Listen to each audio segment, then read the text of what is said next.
Anxiety had taken root in me since the night before. Anxiety that had stemmed from Mirza, the village elder.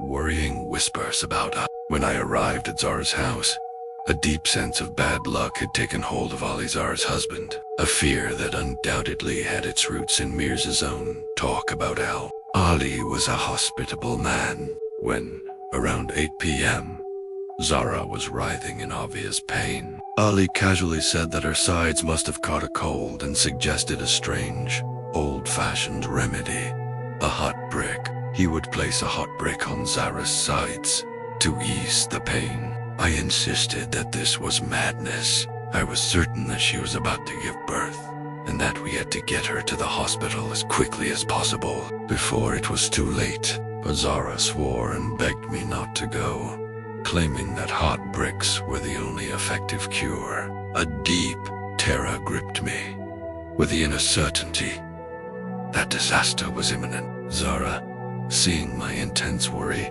hurriedly hid herself from view so that I could not force her to talk. "Since you have a car, if something happens to me in the middle of the night, I need you here to get us somewhere," Zara said. I reluctantly agreed.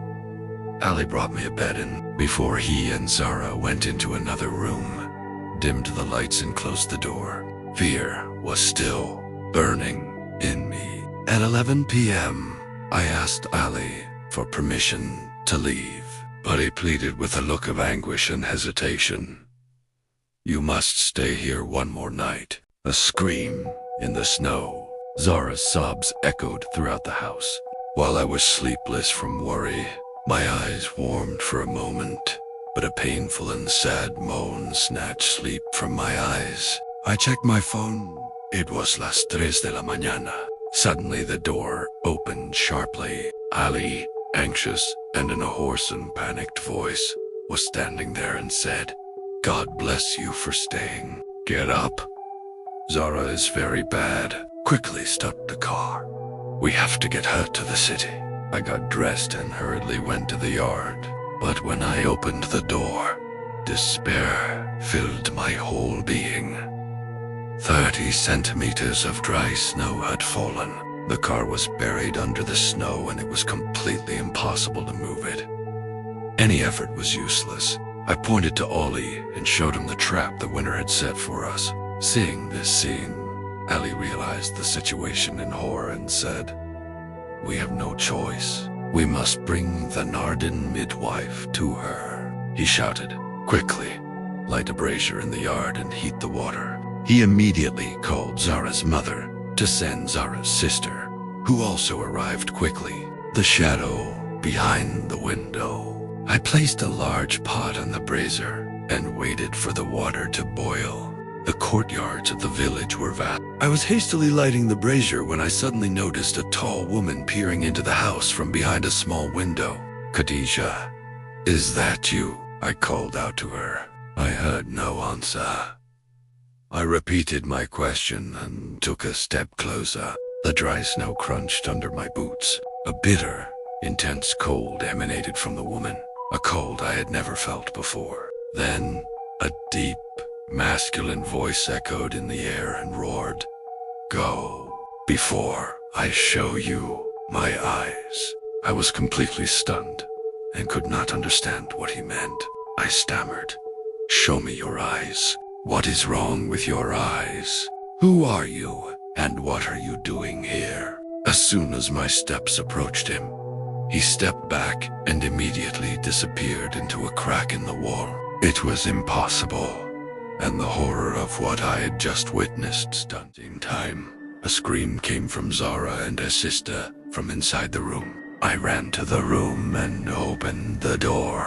At the moment the door was fully opened, a wild black cat leaped out of the room, crossed the snowy yard, and jumped straight into the large pot of boiling water on the grill. I was completely distraught and didn't know what to do. Sister Zara explained in horror that the cat had suddenly jumped out from behind the TV table and charged towards the door, which had been closed until then. I quickly ran to the pot, but there was nothing inside but boiling water. I I immediately emptied the contents of the pot and poured fresh water, afraid that something bad might happen. Ali returned with the midwife. Once we had settled the midwife, I pulled Ali aside and told her the whole nightmare. The tall woman, her threatening voice, her disappearance, and the black cat that had fallen into the pot of boiling water. My story shook Ollie's heart like a spear hitting a festering wound. Ollie confessed a terrible truth. They had been suffering for years. They had lost 2 babies before. Both had been suffocated for no reason before they were 40 days old, and their swaddling clothes were always full of blood. Zara's body also turned blue and bloody at those times. An exorcist had told them that they had been subjected to a heavy horseshoe spell, and had given them a solution that the problem would not be solved until the original source of the spell was found. Fortunately, their neighbor had found the source of the spell, and thus had gained temporary peace for a while. We were still engaged in this terrifying conversation when we heard the happy news. A baby had been born, but the narrator emphasizes that this terrifying saga continues.